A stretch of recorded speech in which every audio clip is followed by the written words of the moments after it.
नमस्कार दोस्तों, आज मैं फिर हाजिर हूँ आपके सामने अपने YouTube चैनल 3 जेम्स न्यूट्रिशन पर। इससे पहले कि हम वीडियो शुरू करें, आपसे रिक्वेस्ट है दोस्तों, मेरे इस चैनल को शेयर करें, लाइक करें और सब्सक्राइब करें और नोटिफिकेशन बेल को भी दबाएं ताकि अगला नोटिस भी आपको जल्दी ही मिल जाए। आज का जो हमारा टॉपिक है दोस्तों वो स्पेशल है। आज मैं बात करूंगा एक ख़ास टॉपिक के बारे में, लेकिन उससे पहले मैं आपसे एक क्वेश्चन पूछना चाहता हूं दोस्तों। आप क्या समझते हैं या आप क्या जानते हैं कि दुनिया में सबसे कीमती चीज़ कौन सी है? तो मैं जानता हूं आपका उत्तर होगा हीरे जवाहरात, चांदी, मोती, घर, गाड़ी, बंगला। लेकिन क्या आप जानते हैं दोस्तों, इनमें से कोई भी चीज़ कीमती नहीं है।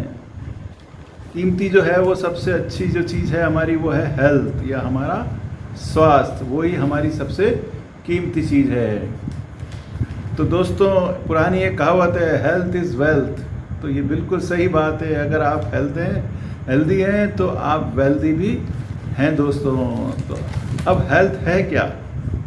अगर हम साइंटिफिकली देखें तो हेल्थ जो है वो एज़ पर WHO एक ऑर्गेनाइजेशन है जो कि सबसे विश्वसनीय संस्था है हेल्थ के बारे में। और वो WHO कहती है कि good health is a state of complete physical, mental and social wellbeing and not merely the absence of any disease. यानी अगर हम शारीरिक रूप से स्वस्थ हैं, मानसिक रूप से स्वस्थ हैं, सोशली हम मिक्स हो रहे हैं और सक्रिय जीवन जी रहे हैं तो हम हेल्दी हैं, हम अच्छे हैं, है ना। तो एक और कहावत है दोस्तों कि अगर स्वस्थ शरीर में ही स्वस्थ मन रहता है और स्वस्थ दिमाग रहता है, इसलिए हेल्थ का होना बहुत ज़रूरी है दोस्तों। तो हमारा आज का टॉपिक है हेल्थ दोस्तों। अब आपको क्या पता है दोस्तों कि आज की भागा दौड़ी जीवन में जो है वो हमारी हेल्थ किन कारणों से ख़राब होती है? तो सबसे पहली जो कारण है दोस्तों वो है हमारी डिजीज़ेज़। जो सबसे ज़्यादा आजकल प्रचलित में डिजीज़ेज़ हैं दोस्तों, उसमें से एक है आर्थराइटिस। आर्थराइटिस जो है वो जॉइंट पेन की डिजीज़ेज़ है, या जॉइंट में इन्फ्लामेशन जो है वो हो जाता है इसमें, या कई बार स्वेलिंग भी आ जाती है, रेडनेस भी आ जाती है, पेन होता है। इससे चलना फिरना, उठना बैठना थोड़ा सा दिक्कत में हो जाता है। दूसरी डिजीज़ है दोस्तों एस्थमा। एस्थमा जो है वो एक पोलन ग्रेन की वजह से या कोई एलर्जेंस जो है हमारे लंग्स में चले जाते हैं, हमारे एयरवेज में चले जाते हैं और वहाँ पे ऑब्स्ट्रक्शन पैदा करते हैं। तो उससे जो प्रॉब्लम हमारे को होती है, सांस लेने की तकलीफ़ होती है, वो अस्थमा कहलाता है दोस्तों। और आजकल ये बहुत तेज़ी से फैल रहा है क्योंकि हमारे चारों तरफ पोल्यूटेंट्स हैं, वातावरण सही नहीं है दोस्तों। तीसरी हमारी जो डिजीज़ है दोस्तों वो है कैंसर। कैंसर एक बहुत गंभीर बीमारी है दोस्तों। कैंसर बहुत तरह के हो सकते हैं। कैंसर स्टमक का भी हो सकता है, कैंसर लंग्स का भी हो सकता है, कैंसर ब्रेस्ट का भी हो सकता है, इंटेस्टाइन का भी हो सकता है। तो इस कैंसर में जो हमारे सेल्स हैं वो एकदम से मॉडिफाइड हो जाते हैं दोस्तों, उनमें जो है वो चेंजेस आ जाते हैं। तो उस वजह से जो है वो म्यूटेशन की वजह से जो है वो चेंज हो जाते हैं और वो अब्रप्टली ग्रो करने लगते हैं। और आजकल हम शुगर भी बहुत खाते हैं तो वो उनके लिए बहुत ज़रूरी हो जाता है। वो शुगर की वजह से वो तेज़ी से ग्रो करते हैं। तो दोस्तों कैंसर से भी हमारे जीवन में फ़र्क पड़ता है। डायबिटीज़ एक ब्लड में शुगर लेवल बढ़ जाने की बीमारी या इंसुलिन इनसेंसिटिव हो जाता है तो हमें डायबिटीज़ हो जाती है, जो हमारे हार्ट पे असर डालती है, किडनी पे असर डालती है, आइस पे असर डालती है। इससे हमें पेरिफेरल न्यूरोपैथी हो जाती है, यानी हमारे जो हाथ पाँव की नसें हैं वो सुन्न पड़ना शुरू हो जाती हैं। तो ये भी एक गंभीर बीमारी है आजकल लोगों। और इसके अलावा जो गंभीर बीमारी वो है CHD, क्रॉनिक हार्ट डिजीज़ेज़, यानी हमारे हार्ट में प्रॉब्लम आ जाती है। हार्ट की जो आर्टरीज़ हैं वो ब्लॉक होना शुरू हो जाती हैं क्योंकि हम ट्रांस फैट खाते हैं या कोलेस्ट्रॉल ज़्यादा बढ़ जाता है, तो उससे हमारी कॉर्नरी आर्टरी ब्लॉक होती है या और दूसरी इंपॉर्टेंट आर्टरीज ब्लॉक होती हैं, तो उससे हमें हाइपरटेंशन होता है। CHD में और गंभीर बीमारियां हार्ट की हो सकती हैं। तो ये शारीरिक स्वास्थ्य को हमारे को ख़राब करती हैं। इसी तरह से मेंटल हेल्थ को जो है वो anxiety, depression, maniac diseases, bipolar disorders, ये भी आज की तारीख में बहुत कॉमन है दोस्तों। हमको कभी गुस्सा आ जाता है, कभी चिड़चिड़ापन आ जाता है, कभी किसी चीज़ में रुचि नहीं रहती है, कभी मन नहीं करता है, तो ये सब गंभीर लक्षण है दोस्तों मानसिक स्वास्थ्य के। इसके अतिरिक्त दोस्तों कई ईटिंग डिसऑर्डर्स भी होते हैं, जिनमें लोग या तो खूब ज़्यादा खाना खाते हैं, खाते ही रहते हैं सारा दिन, या बिल्कुल भी नहीं खाते हैं। तो उस ज़्यादा खाने की वजह से ओबेसिटी आती है दोस्तों, उससे हार्ट डिजीज़ हो सकती है, डायबिटीज़ हो सकती है। कम खाने से एनीमिया हो सकता है दोस्तों, जिससे हमारे शरीर में जो है वो न्यूट्रिएंट्स की कमी हो सकती है। इसके अलावा दोस्तों कुछ और फैक्टर्स भी हैं जो कि हमारी हेल्थ को ख़राब करते हैं। उनमें से है इम्पॉर्टेंट है हमारी इनकम या हमारी आय। अगर हमारे को इनकम अच्छी है तो हम हैप्पीली लाइफ जी सकते हैं, अपनी ख्वाहिशों को पूरा कर सकते हैं, अच्छी गाड़ी ले सकते हैं, अच्छा बंगला ले सकते हैं। लेकिन उन लोगों को सोचिए दोस्तों जिनके पास कोई इनकम का सोर्स नहीं है या कम इनकम है, तो उनकी उससे हेल्थ पे इफ़ेक्ट आता है। वो प्रॉपर न्यूट्रिएंट्स नहीं ले पाते हैं, प्रॉपर फूड नहीं खा पाते हैं। सो आय या income is a very important factor for our health. Next is education. अगर हम एजुकेटेड हैं, हम पढ़े लिखे हैं, तो हम अच्छा काम ढूंढ सकते हैं या हमें अच्छा काम मिल सकता है, उससे हमारी इनकम भी अच्छी हो सकती है। तो ये भी एक इम्पॉर्टेंट फैक्टर है। सोशल कनेक्शन, सोशली हम कितने कनेक्टेड हैं, लोगों से मिल रहे हैं, उनके साथ संबंध स्थापित कर रहे हैं, तो हम जो है वो हेल्दी हैं। एक राज की बात बताऊं दोस्तों, आपकी हेल्थ अच्छे रखने में एक सबसे बड़ा कारण है आपके पड़ोसी, आपके नेबर। अगर आप पड़ोसी अच्छे हैं तो हम उनसे बात करेंगे, उनसे मिलेंगे जुलेंगे, तो हमारे घर में उनका आना जाना होगा और वातावरण खुशनुमा रहेगा। नहीं तो पड़ोसी ख़राब होंगे तो हम उधर मुंह करके निकल जाएंगे, देखेंगे भी नहीं, और आप मन में ईर्ष्या पाल के रखेंगे, तो उससे हमारी मेंटल हेल्थ ख़राब होती है। इसके अतिरिक्त दोस्तों आसपास का वातावरण, हमारा आसपास जो है वो स्वच्छ है, पेड़ पौधे लगे हुए हैं, क्लीनलीनेस है, तो हम एयर क्लीन है, तो हमारा ये भी हमारे हेल्थ के लिए एक इम्पॉर्टेंट फैक्टर है। और इसके अलावा जो सबसे इम्पॉर्टेंट है दोस्तों वो है हमारा आहार या हमारी डाइट। अगर हम बैलेंस डाइट ले रहे हैं तो हम कहेंगे कि हम अपनी हेल्थ पे पूरा ध्यान रखते हैं। तो दोस्तों इस तरह से आपने देखा ये कुछ कारण हैं जिसकी वजह से हमारी हेल्थ डिस्टर्ब होती है। अब हम इस हेल्थ को अच्छा कैसे रख सकते हैं, तो इसमें सबसे पहले बात जैसे हम करते हैं हमारी फिजिकल हेल्थ की या शारीरिक हेल्थ की। तो एक बात बोलूं दोस्तों, अपने लिए कम से कम दिन में 1 घंटा अवश्य निकालें, चाहे सुबह अर्ली मॉर्निंग या शाम को या जब भी आपको समय मिले। लेकिन वो समय 1 घंटा सिर्फ आपका अपना हो। उस 1 घंटे में आप चाहे ब्रिस्क वॉकिंग करिए, चाहे एक्सरसाइज करिए, चाहे योगा करिए, चाहे मेडिटेशन करिए, या कोई स्पिरिचुअल सॉन्ग सुनिए, या कुछ अपने लिए इम्पोर्टेंट करिए दोस्तों। तो अगर आप ऐसा करेंगे तो आपकी फ़िज़िकल हेल्थ स्ट्रेस फ्री रहने की संभावना रहती है दोस्तों। तो ये काम अपने जीवन में अवश्य करें दोस्तों। दूसरा है इम्पॉर्टेंट थिंग दोस्तों, अच्छी नींद लेना। अगर आप 8 से 10 घंटे की अच्छी नींद लेते हैं तो हम कह सकते हैं कि आपके ब्रेन को अच्छी सेल्स जो है वो एक्टिव हो जाएंगी, आपकी बॉडी की सेल्स एक्टिव हो जाएंगी। तीसरी चीज़ है दोस्तों बुरी आदतों को छोड़ना, जैसे सुबह खूब देर तक सोना, उठने में आलस्य करना, है ना, धूम्रपान करना, स्मोकिंग, ड्रिंकिंग या कोई और नशा करना, ये सब बुरी आदतें हैं दोस्तों जो हमारे शरीर को ख़राब करती हैं। तो इनको आज से ही तुरंत ही इनसे त्याग कर दें या इनसे अपना पीछा छुड़ा लें। इसके अतिरिक्त दोस्तों जैसे मैंने बताया संतुलित आहार, balance diet is very important. अब बाकी चीज़ें तो आप कर लेंगे दोस्तों, लेकिन ये बैलेंस डाइट का क्या मतलब है? तो दोस्तों जो भी हम खाते हैं उसमें मुख्यतः 6 चीज़ें होती हैं। इसमें से सबसे पहला होता है कार्बोहाइड्रेट। कार्बोहाइड्रेट्स जो हैं वो ऐसे तत्व हैं जो कार्बन, हाइड्रोजन और ऑक्सीजन से मिलके बनते हैं। ये हमारे को एनर्जी प्रोवाइड करते हैं दोस्तों। तो जैसे इसके एग्जाम्पल हम देखें, गेहूँ, चावल, मक्का, बाजरा, ओट्स, चना, जौ, है ना, ये जितने भी हमारे अन्न हैं ये हमारे को कार्बोहाइड्रेट प्रोवाइड करते हैं, या इनसे हमें एनर्जी मिलती है। तो इनका हमारे को डेली यूज़ करना पड़ता है। लेकिन अगर हम इनको मिक्स करके खाएं दोस्तों तो ये बहुत अच्छा हमारे लिए रहेगा। जैसे थोड़ा सा गेहूं ले लिया, थोड़े से ओट्स ले लिए, थोड़े से चने ले लिए, थोड़ा सा मक्का ले लिया और एक मिक्स आटा बना के हम रोटी खाएंगे तो हमारी हेल्थ पे इसका अच्छा इफ़ेक्ट रहेगा। जबकि केवल गेहूं खाने से या केवल चावल खाने से हमको प्रॉब्लम आ सकती है दोस्तों। तो इसलिए आप जो है वो कार्बोहाइड्रेट का सेवन करें, लेकिन मिक्स करके करें तो ज़्यादा अच्छा रहेगा। दूसरा इम्पोर्टेंट जो फैक्टर है दोस्तों वो है प्रोटीन। प्रोटीन जो है वो दोस्तों हमारी हेल्थ में, हमारे जो मसल्स हैं या हमारे इंटरनल ऑर्गन्स हैं उनके लिए बहुत ज़रूरी है दोस्तों।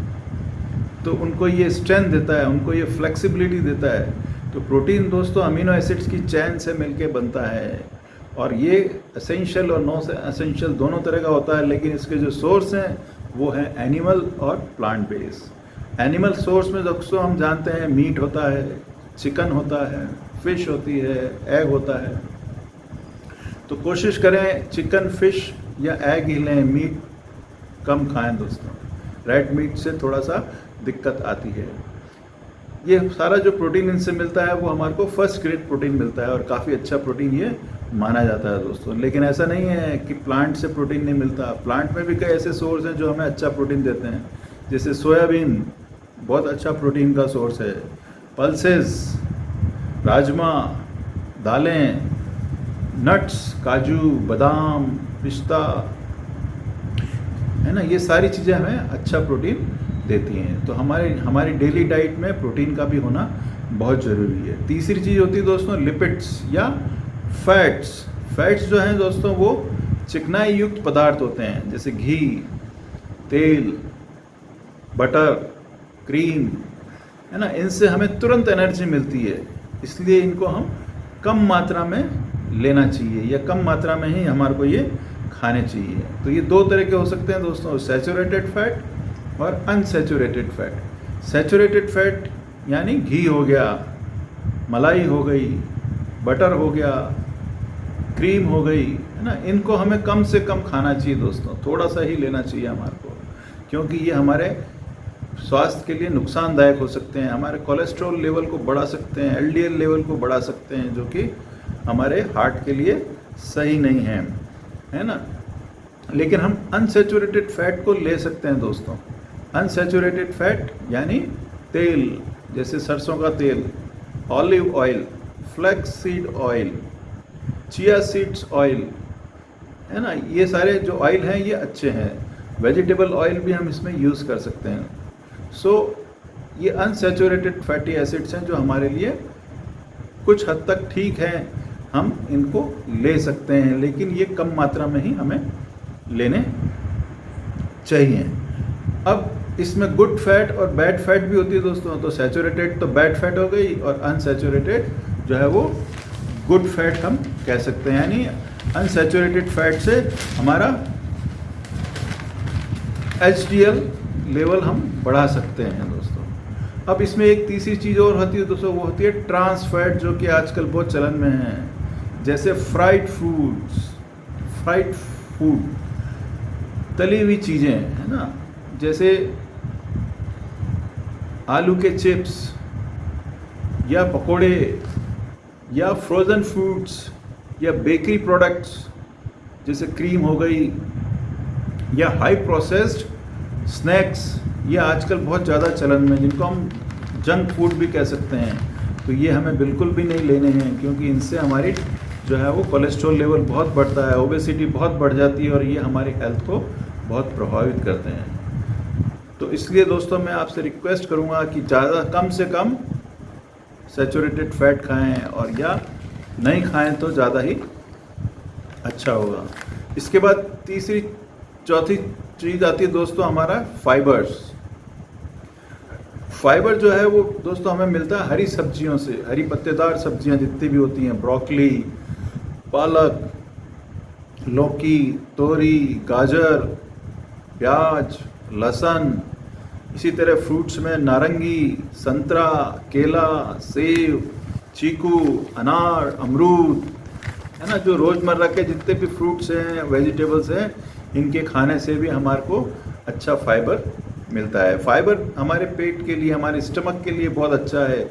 एक तो हमारे इंटेस्टाइन को बहुत अच्छा क्लीन करता है, हमारे मेटाबॉलिज्म को अच्छे से चलाता है। इसके अतिरिक्त अच्छे बैक्टीरिया को डेवलप करता है जो हमारे इंटेस्टाइन में रहते हैं और हमारी गट हेल्थ के लिए बहुत एसेंशियल हैं। तो वो भी फाइबर लेने से इम्प्रूव होते हैं और उससे हमारी इम्यूनिटी बढ़ती है, हमारे इन्फेक्शन होने के चांसेस कम हो जाते हैं दोस्तों। तो फाइबर और साथ में अगर हम प्रोबायोटिक भी लेवें, दही एक बहुत अच्छा एग्जाम्पल है प्रोबायोटिक का, तो वो भी हमें लेना चाहिए जिससे हमारी गट हेल्थ अच्छी रहती है दोस्तों। और फिर आता है लास्ट मिनरल्स एंड विटामिन्स। तो मिनरल्स दोस्तों आप जानते हैं, जैसे कैल्शियम हो गया, पोटेशियम हो गया, फॉस्फोरस हो गया, आयरन हो गया, जिंक हो गया, मैग्नीशियम हो गया, ये सब भी हमें थोड़ी थोड़ी मात्रा में चाहिए होते हैं। साथ में विटामिन्स भी चाहिए होते हैं, vitamin A, vitamin B group, vitamin C, vitamin D, vitamin के,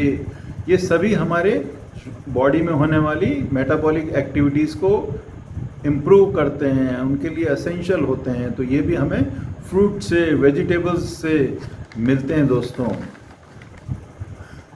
इसमें एक चीज़ और हमें मिलती है दोस्तों, और वो होती है हमारे को एंटीऑक्सीडेंट्स। आजकल ये कॉन्सेप्ट बहुत चल रहा है दोस्तों एंटीऑक्सीडेंट्स का, और ये ज़रूरी भी है। हमारे अंदर बहुत सारे फ्री रेडिकल्स होते हैं, उन फ्री रेडिकल्स को ख़त्म करने का काम ये एंटीऑक्सीडेंट्स करते हैं, और इससे हमारे एजिंग प्रोसेस में रुकावट आती है, यानी हम धीरे धीरे बुढ़ापे की ओर बढ़ते हैं। तो अच्छी बात है, इसलिए एंटीऑक्सीडेंट्स लेने चाहिए दोस्तों। और लास्ट में आता है दोस्तों वाटर। क्या आप जानते हैं हमारे शरीर का 65% भाग जो है वो वाटर से बना हुआ होता है। वाटर बहुत एसेंशियल है दोस्तों, क्योंकि ये हमारे बॉडी के टेम्परेचर को मेंटेन रखता है, नियमित रखता है। ये हमारी मेटाबॉलिज्म को सही तरह से चलाने में मदद करता है, हमारे टिश्यू को, हमारी सेल्स को ये सॉफ्ट रखता है ताकि वो अच्छे से वर्क कर पाएँ। इसके अतिरिक्त हमारे मेटाबॉलिज्म प्रोसेस के द्वारा कई वेस्ट प्रोडक्ट बनते हैं दोस्तों। उन वेस्ट प्रोडक्ट को हमारे शरीर से बाहर निकलना बहुत ज़रूरी है, तो पानी उसमें हमारी मदद करता है दोस्तों। तो हमारी किडनी को भी ये अच्छा रखता है। प्लस वेस्ट, हमारी किडनी हमारे वेस्ट को यूरिन के रूप में निकालती है या पसीने के रूप में स्किन से ये वेस्ट प्रोडक्ट्स निकलते हैं। तो अब कितना पानी पीना चाहिए? तो दोस्तों महिलाओं के लिए ज़रूरी है कि दिन में 2 से 3 लीटर पानी अवश्य पिएं, या पुरुषों को लिए 3 से 4 लीटर पानी अवश्य ही लें। इससे हमारा स्वास्थ्य जो है अच्छा रहेगा। अब ये तो हो गई दोस्तों शारीरिक स्वास्थ्य की बात। अगर हम मानसिक स्वास्थ्य की बात करें तो मानसिक स्वास्थ्य को अच्छा रखने के लिए हमें हमारे लक्षण को पहचानना होगा। क्या आपको गुस्सा बहुत आता है, या आपको चिड़चिड़ापन रहता है, या आपको ईर्ष्या होती है, या मन उदास रहता है, किसी भी चीज़ में रुचि नहीं लेते हैं, तो हम कह सकते हैं कि हमारा मानसिक स्वास्थ्य कुछ खराब है। तो इसके लिए क्या करें? इसके लिए हम किसी अच्छे साइकेट्रिस्ट से या अच्छे किसी डॉक्टर से हमें सलाह लेनी चाहिए और उससे खुल के अपने प्रॉब्लम को बात बतानी चाहिए। इसके अतिरिक्त और हम क्या कर सकते हैं दोस्तों, हमें रिलैक्स करने की टेक्निक सीखनी होगी। आराम कैसे किया जाता है, कैसे अपने आप को खुश रखा जाता है ना, उसके लिए हमारे को सीखना होगा दोस्तों। इसके अतिरिक्त अपने जीवन में वही लक्ष्य रखें या उतना ही लक्ष्य रखें जितना आप कर सकते हैं, यानी जो एम आप हासिल कर सकते हैं वही रखें। अपने आप को बहुत ज़्यादा एम के लिए नहीं रखें, नहीं तो हम डिप्रेशन में आ सकते हैं या एंजाइटी में आ सकते हैं।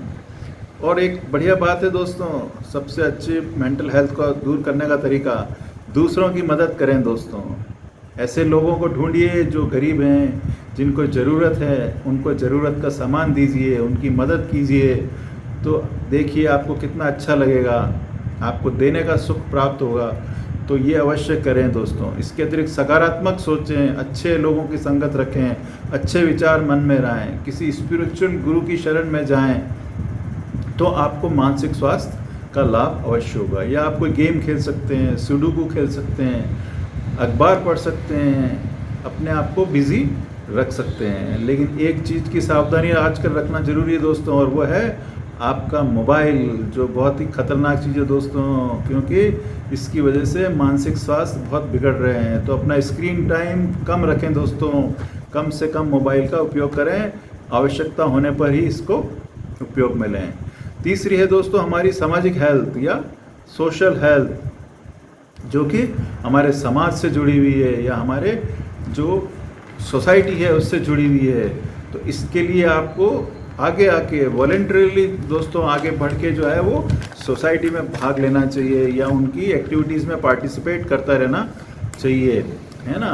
ग्रुप्स में जुड़ना चाहिए या कोई सोशल क्लासेस हैं वो ज्वाइन कर सकते हैं, जैसे म्यूज़िक क्लास है, योगा क्लास है, स्पोर्ट्स एक्टिविटी हैं, जिम कर सकते हैं, कंप्यूटर क्लास हैं। इस तरह से हम अपने सोशली अपने आप को इन्वॉल्व रख सकते हैं दोस्तों। और एक अच्छी बात बताऊं दोस्तों, अगर फ्राइडे या सैटरडे संडे आपको कभी छुट्टी मिलती है तो ज़रूर से करें, अपना मनपसंद खाना स्वयं बनाएं दोस्तों, आपको बहुत अच्छा लगेगा। और ये खाना खुद भी खाएं और अपने दोस्तों को, अपने रिश्तेदारों को बुला के उनको भी खिलाएं दोस्तों। बहुत ही बढ़िया एक रास्ता है जिससे आपकी एंजाइटी, टेंशन काफ़ी हद तक दूर होगी। ठीक है ना दोस्तों। तो इस तरह से हम हमारी सामाजिक हेल्थ को भी अच्छा बना सकते हैं। तो आपने जाना दोस्तों आज कि कैसे हम हमारी हेल्थ को अच्छा रख सकते हैं दोस्तों। तो आज का वीडियो यहीं तक था दोस्तों। मैं एक बार फिर आपसे रिक्वेस्ट करूंगा, मेरे इस चैनल 3 जेम्स न्यूट्रिशन को सब्सक्राइब करें, लाइक करें, शेयर करें। और अंत में कहूँगा दोस्तों, बहुत बहुत स्वस्थ रहें, प्रसन्न रहें, मस्त रहें, खुद भी हंसें और दूसरों को भी हंसाएं दोस्तों। तो आज का सफ़र यहीं तक दोस्तों। आशा है आपको मेरा ये वीडियो पसंद आया होगा। तो बहुत बहुत धन्यवाद आपको देखने का।